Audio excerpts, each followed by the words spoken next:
Good afternoon, everyone, and welcome to our April webinar, Lessons Learned on Working an OCR Corrective Action Plan. Before we get started, I want to give a few housekeeping tips. We are a relatively small group today, which is really good because that means we get to interact more. So I'll be stopping periodically to see if y'all have questions. Y'all all entered into the webinar on mute. When it's time to chat, you can either submit your message through the chat, or you can just unmute yourself and we can have a conversation. It's completely up to you. Some more folks are joining in now. Yeah, so without that, I'm going to go ahead and get started. My name is Sarah Badaman. I am the CEO of HippoTrack, and I'm going to be walking through all these lessons that we've learned on working several Office for Civil Rights, or OCR, corrective action plans. All right, getting started. So the first thing is exactly what is going on right now. The OCR is kind of buckling down on its compliance enforcement activity. In fact, now there have been 18 corrective action plans on its right of access initiative that it's been focusing on for the past 18 months or so. On top of that, it's also buckling down on its technical assistance, as well as its investigations for breaches, as well as patient complaints.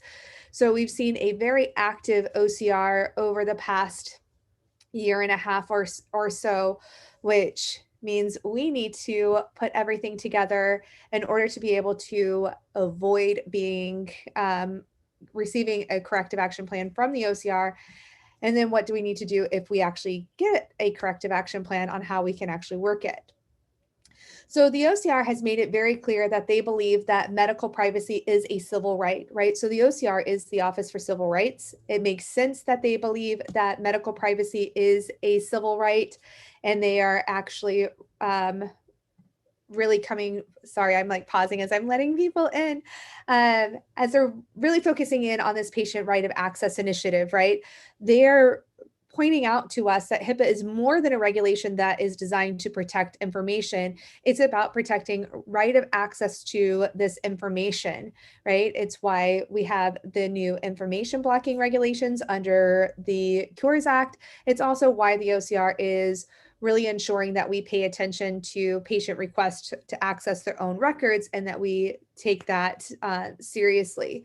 On top of that, patients are becoming a lot more savvy. They understand what their rights are now more than ever under HIPAA. And they're not going to come to you and complain when you're the one not giving them access to their information. They now know that they have this right to report and complain to the OCR, and they're doing it at an incredibly high rate. And year over year, it's growing. So let's look and see what this complaint process looks like. Right? So if a patient files a complaint, the OCR is going to review that complaint and determine whether or not it violates the rule or not. If they see that it violates the rule, they can do one of two things. They can issue a technical assistance letter, or they can initiate an investigation. More times they're going to, if it's the first complaint, they're going to give you a technical assistance letter, which we will get into in a little bit. But sometimes if the complaint is severe enough, they may actually start the investigation right there. So a technical assistance letter is non-punitive. I know that it can seem super scary when you get a technical assistance letter. They are typically emailed to you. Sometimes they are mailed as well. But just know that these are really meant to be non-punitive. Typically, they are also considered administratively closed once they send you the letter, which means the OCR is like, we've told you what's going on, and now we're going to close the matter unless we get another complaint, right? So this is why these technical assistance letters are not get out of jail free cards. They are, I'm telling you what the issue is, and now I need you to fix it so that we don't receive a complaint like this again. When you receive the second or third complaint, then you're probably going to be investigated by the OCR afterwards. So this is what a technical assistance letter looks like.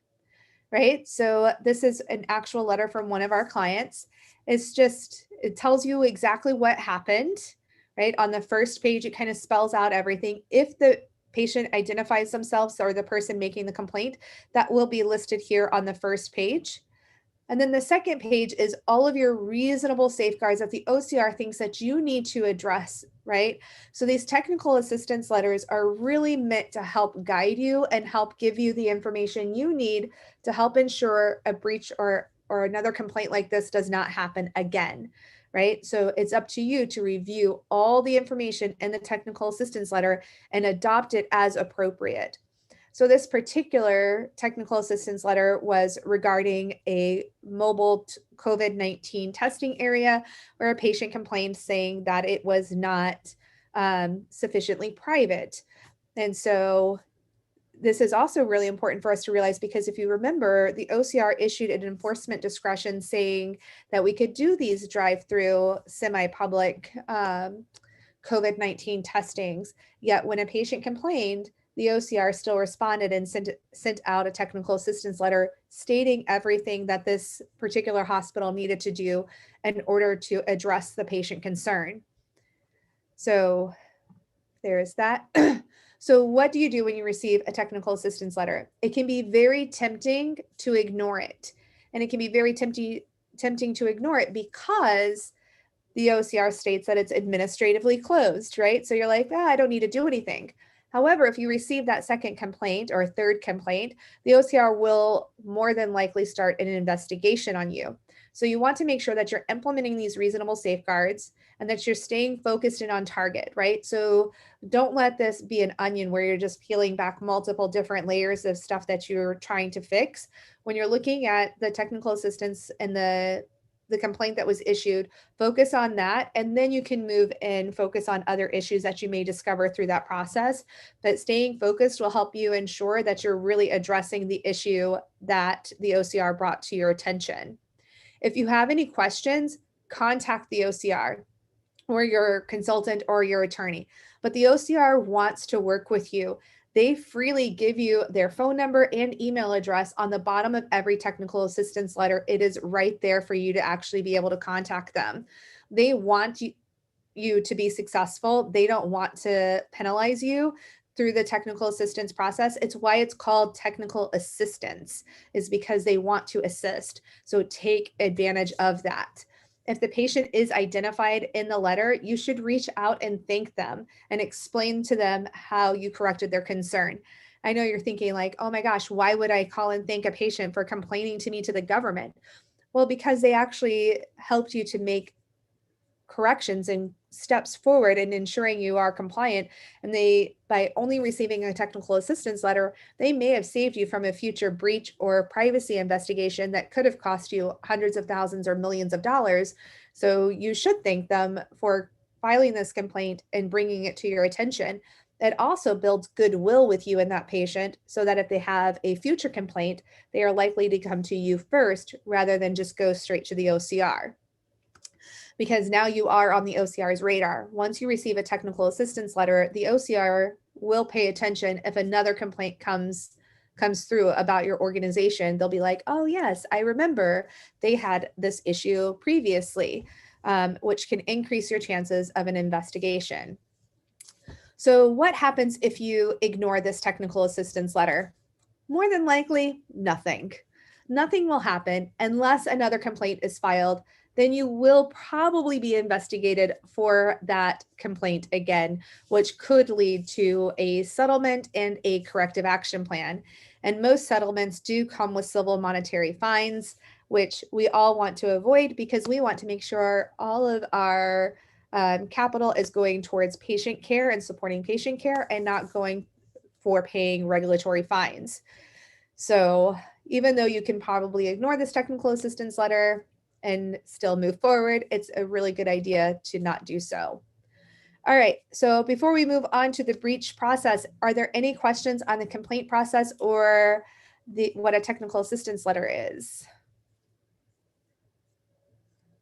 Give folks a moment before I move forward. All right, Well, then we're going to go ahead and move on to the breach process. So what happens in a breach, right? So when you first begin the process, it's very important to remember that reporting breaches is on the honor system, right? The OCR will likely not know that you had a breach unless you report the breach. But you can be in more severe trouble if you choose not to report your breach. So it's always a very good idea, even though it's on the honor system, to report your breaches. Breaches that have over 500 affected individuals are reported within 60 days. Some state laws have more stringent regulations for reporting to the state, so make sure that you check with your state regulations as well. If it's less than 500, it's reported every year, typically around March 1st. It has to be within 60 days of the end of the calendar year. And again, you need to check your state laws on how you report to the state. The OCR only is regarding HIPAA on when you need to report those breaches, but your state may have requirements for you to report as well. All right, so once the OCR receives the breach, it's to investigate or not to investigate, right?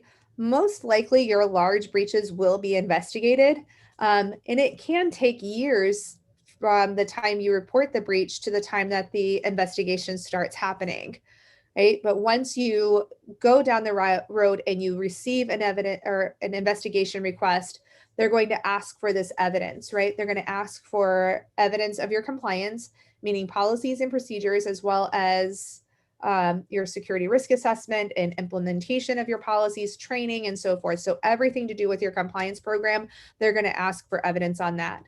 They're also going to ask for your mitigation efforts. How have you mitigated the breach that occurred? And then they're going to also ask for actual harm. What harm was done in this breach?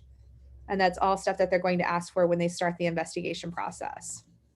So when we start working through the investigation process, this is something that most people don't like when I say, but I lost my mouse for some reason. I just want to move this over here. Here we go. And I lost where my mouse was. There we go. But remember that investigators are people too. You want to show empathy and act in a defensible versus defensive way. We all want to be where emotions are super high and super charged because you're being investigated by a regulatory body and you know that it can end in a civil monetary fine, right? But if you work with the investigator, remember that they want to do the right thing just like you. And if you remember also that these are regulatory investigations and not criminal investigations, it can help you have this defensible attitude, right? Also being sure that you're honest and not trying to hide non-compliance. They're going to find it anyway. If you discover that you're missing something, just let them know. They're going to figure it out anyway. Don't try to hide it or create it right then on the fly, because then they're going to ask for evidence of implementation. You're not going to be able to show it. So just being honest and truthful from the very beginning is the best way to go. Like I said, emotions are going, oh my goodness.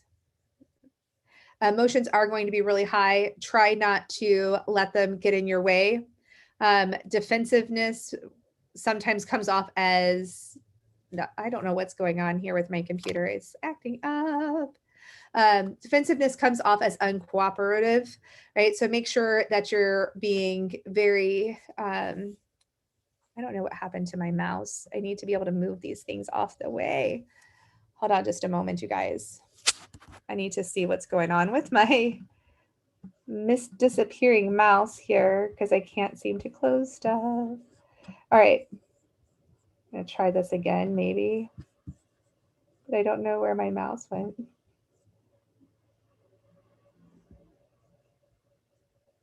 Oh my goodness. Play from here. Sorry, y'all. My mouse disappeared, so I don't know where it went. There we go. Now I have it. All right. Sorry about that, but be defensible, right? So being defensible means having consistent communication, right? Working and talking with the investigator and letting them know Like if you're going to miss the deadline, let them know before the deadline that you're going to miss that deadline and why you're going to miss that deadline. If you need clarification, ask for the clarification, right?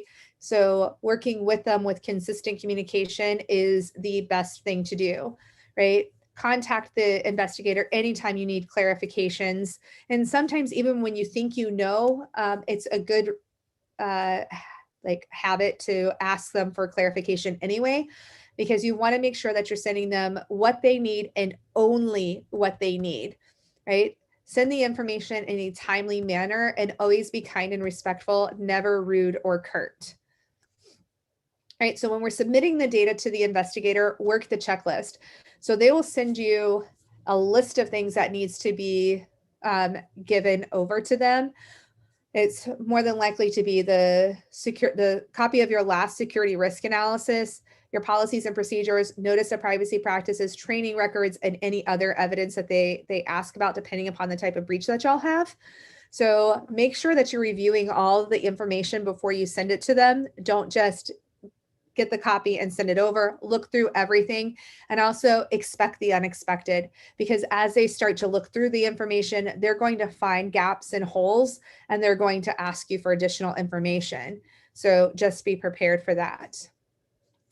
So what does it look like when we have an actual settlement, right? So not all settlements end in a civil monetary penalty, although most do. All settlements can also go through an appeals process, but it must be within 60 days of the resolution agreement. This is one of the biggest reasons why it is so important that once you get the letter stating that you're going to be investigated by the OCR, that you get on the phone with a healthcare attorney that has experience in working through these types of situations with the OCR.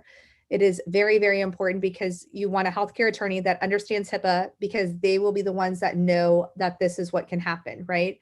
Because as soon as you get through the 60-day appeals process, right, you can actually go through a court process as well. A very famously, MD Anderson did this process last year and actually had their fines reduced, and the OCR had to admit that sometimes they arbitrarily, not sometimes, all the time, arbitrarily assign civil monetary penalties. And the court said, you cannot do that. So we are actually going to start hopefully making some headway on how these penalties are assessed. So again, extremely, extremely important when you receive this settlement to have your attorney go through the appeals process. All right, so I'm gonna take a pause here and see if there are any questions before we get into what a corrective action plan looks like.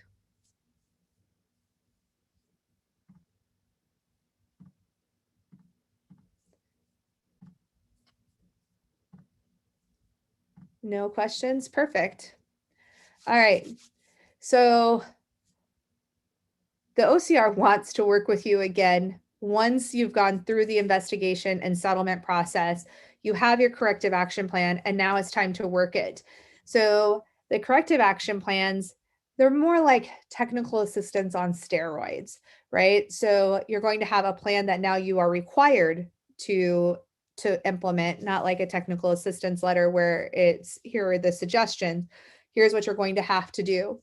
You have reporting periods, but those reporting periods are meant to help you. They're meant to help you stay on track so that you can move your compliance program forward, right? And if you utilize your corrective action plan as a means to progress or make your compliance program more efficient and more effective, then it's not quite as painful of a process, right? Ask as many questions as possible with your OCR investigator. Well, they're not really investigators. I think they're representatives at that point, so that you can get as far along into the compliance program as possible, because this is essentially at this point a consultant from the OCR that is willing to help you make sure that your compliance program is running efficiently, right? But be timely, right? Because they hate it when you miss their deadlines or when you blow off their meetings. You have to make sure that you're working through things and being extremely timely, right? So here are two separate corrective action plans that HIPAA has worked for some of our clients and some lessons that we've learned, right? So one was a corrective action plan based off of a ransomware breach, and the other one was part of the Patient Right of Access Initiative. Both were corrective action plans. Both these clients came to us after they had already gone through that entire process and they had been issued the cap, right?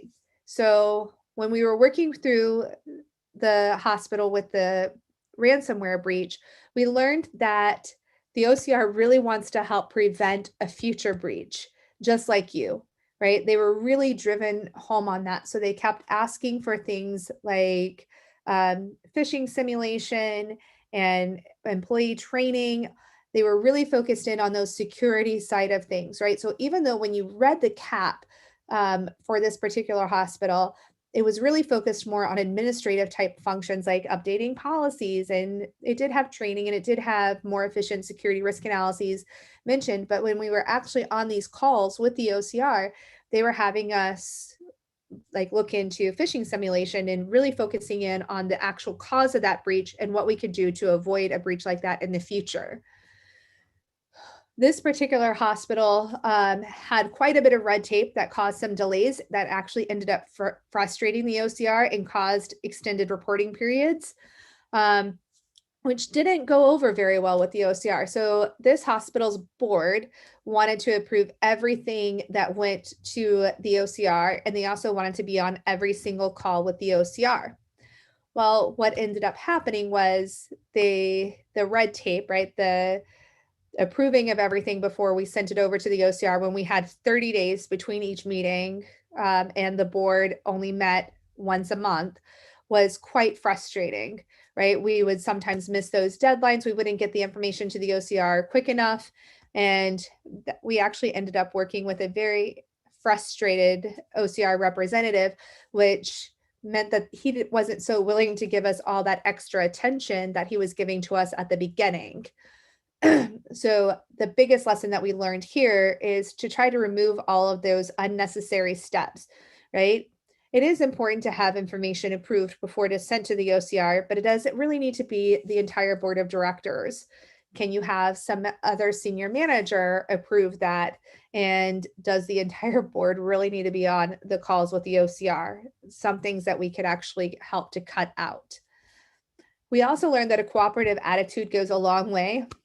This poor HIM director, he was working super hard to make sure that everything was going well. And the OCR actually saw his cooperative attitude, which helped kind of mitigate some of the red tape issues that they were experiencing with the board, right? So that cooperative attitude was extremely appreciated by the OCR. We also learned that the cap is not investigatory, right? We probably should have already known that, but treating it as a continued investigation delays the process. Again, this goes back to how the board was treating it, because the board did not want to submit anything. So we had to run another security risk analysis. The board wanted to, and we had 90 days to do that. And the board wanted to approve everything that went over. All the executive summary of the security risk analysis pointed out what the issues were that were discovered, and the board wanted to redact that entire thing before they sent it over to the OCR. And what ended up happening was they had the vendor actually write a letter saying, we conducted a security risk analysis on this date, and they sent that over. And that caused quite a few delays because the OCR needed to see the actual security risk analysis to make sure that it was sufficient, right? Not to review the findings and not to utilize it as a way to punish the hospital, but as a way to make sure that all the right steps were taken and that it was a sufficient security risk analysis, right? That was the whole point of seeing the security risk analysis. And treating this like it was a continued investigation caused a lot of delays. It actually ended up tacking on almost another year of being involved with the OCR to this hospital from the initial timeframe that was given. Make sure, so all of that is to say, make sure you are bringing the right people to the table. And just as important, do not have unnecessary folks on the calls. This may mean that you need to work with your administration to make sure that they're not bringing the wrong people to the table or extraneous people. to the calls, because these are all phone calls that you have with the OCR, right, when you're working through a corrective action plan. So just make sure that you have all the right people there. All right, so when we were working with the Patient Right of Access initiative, we learned that the OCR is solely focused on patient rights and employee training.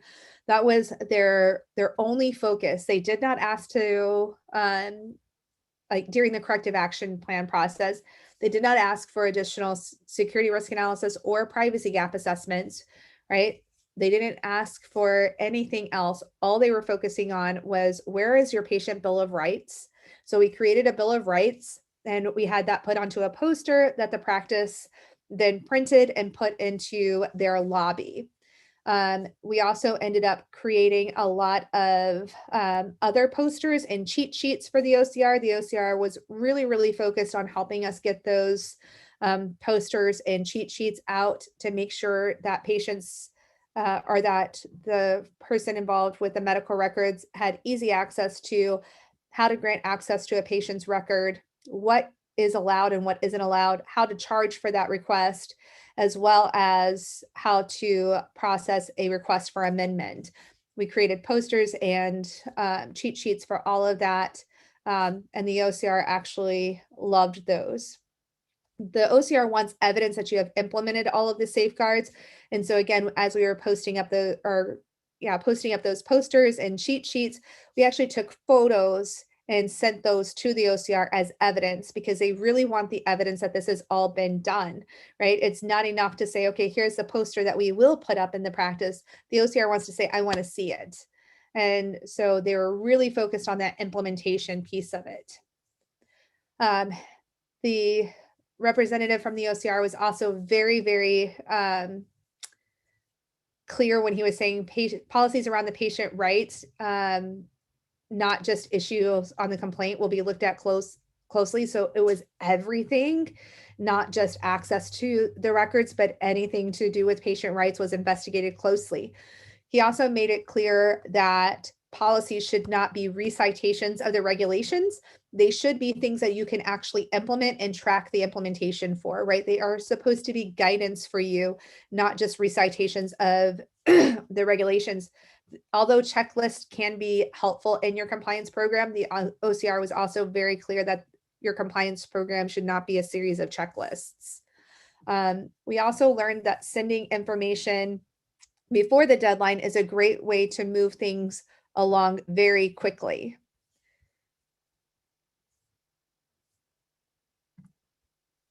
Okay, so here we have a question. I once worked for an organization that was very punitive and threatening, and unfortunately they had a large breach.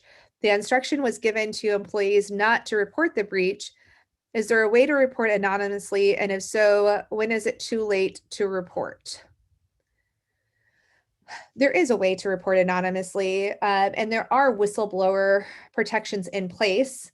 So even if your employer finds out about it, you're protected, I'm pretty sure, under some whistleblower protections. Again, you need to check with an attorney exactly on what those whistleblower protections are, but I believe that they are in place for this thing too. So you would just have to contact the OCR. Every notice of privacy practices has the information on how to contact the Secretary of HHS, and you can actually Google that number as well to file it as a complaint. That would be my suggestion on how to do it. I think I saw Sharon Kamowitz on the call as well. Sharon may actually have a little bit more information on how to do this because she is very brilliant in the privacy rule. Sharon, are you there? I'm calling her out. She's probably like not even listening. Hi there. Can you hear me? Yes. Hi there. How are you? I'm good. Yes. I think you basically go to the OCR website and file a complaint right on the website. That's what I would do too. And they would be protected under whistleblower laws, correct? Yeah, I don't know exactly like you. I can't cite the statute because it's not like an anti-kickback, but I can't imagine the OCR going and publicizing your name. I can't imagine so either, right? They receive lots and lots of complaints, so for sure they'll follow up. This is Marty Edwards. You can actually report it anonymously on their website. Oh, that's good to know. Thanks, Marty. Yeah. Uh-huh. At Uh, least you used to be able to. I haven't seen one lately, but I am aware of situations where that has been done and they allow you to report it anonymously. yeah, that's good, right? Because it can be a scary thing too when you know that a large breach has happened and your administration is preventing you from reporting the breach, and you know it's the right thing to do. Um, it gets into a bigger ethics issue on where your comfort lies on how you can actually report that. So before we go through the last section, I know this is a very short webinar today. Are there any other questions or comments? All right. So what should you do? Key takeaways. The biggest thing is just be prepared. Don't wait until you receive a letter from the OCR, whether it be an investigation request or a technical assistance letter. Make sure that your compliance program is buttoned up before then, because most of the time the request for information for evidence during the investigatory process is only 10 days. So unless you can create your entire trail of compliance in 10 days, make sure that you have a process in place to very quickly gather this information and submit it to the OCR. Make sure that you're reviewing your policies, right? Look through them.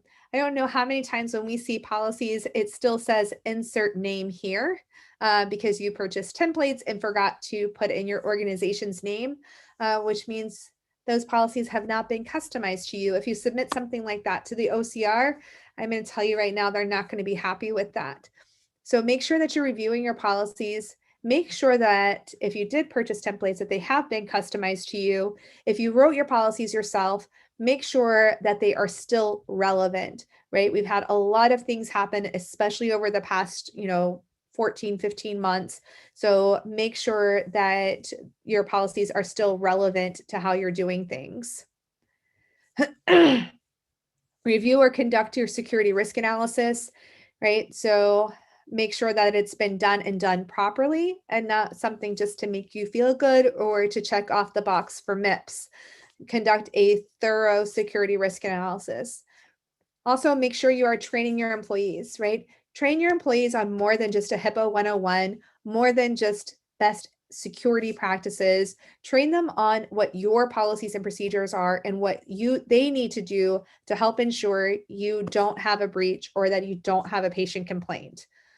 And then review your business associate agreements, right? Make sure that you have a BAA in place for all of your vendors that have access to your protected health information. Make sure that those BAAs have been updated since the omnibus rule, right? So a lot of times we've seen them that are still not in compliance with the 2013 omnibus rule. Make sure that you review them and that they are in compliance with the omnibus rule. And then make sure that you are documenting everything. Compliance, like in clinical documentation, like clinical care, if it's not documented, it didn't happen. So make sure that you're documenting every single thing.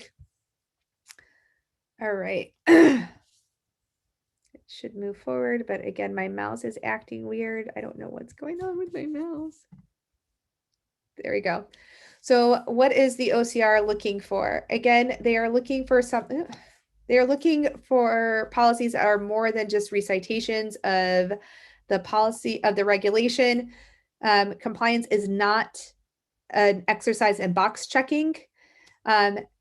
They also, so when we were working through the patient right of access initiative OCR complaint, the OCR actually told us that we needed to make sure that we were considering activity that could affect compliance, but it's not necessarily written in HIPAA, right? Like work from home, social media, and phishing simulations. These are all things that we should consider having policies for and actually implementing, even though HIPAA doesn't directly ask for those things. You should also consider cheat sheets and posters. The OCR loves these things, right? All right, so now we're going to open up for more questions. I know Sharon posed a question. Organizations can also ask for an extension when they receive a technical assistance letter in order to gather additional information. This is correct. If you are asked to submit evidence with a technical assistance letter, which doesn't typically happen, but you can ask for an extension. And the same thing is true when you receive an investigatory letter. When the OCR is letting you know that you're under investigation, you are allowed to ask for an extension. But also too, anytime you receive a letter from the OCR, if it doesn't say that it's administratively closed at the bottom, you need to be getting in touch with your healthcare attorney, right? If you don't have a healthcare attorney, contact us here at HippoTrack. We can put you in touch with one that's in your state. So it's always important to have a good healthcare attorney on your side. Any other questions or comments?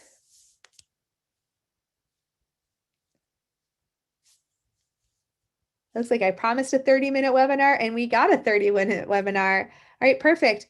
Well, remember that compliance is quality patient care. If you want more information on how HippoTrack can help guide your compliance journey and give you this auditable trail of compliance, please contact us.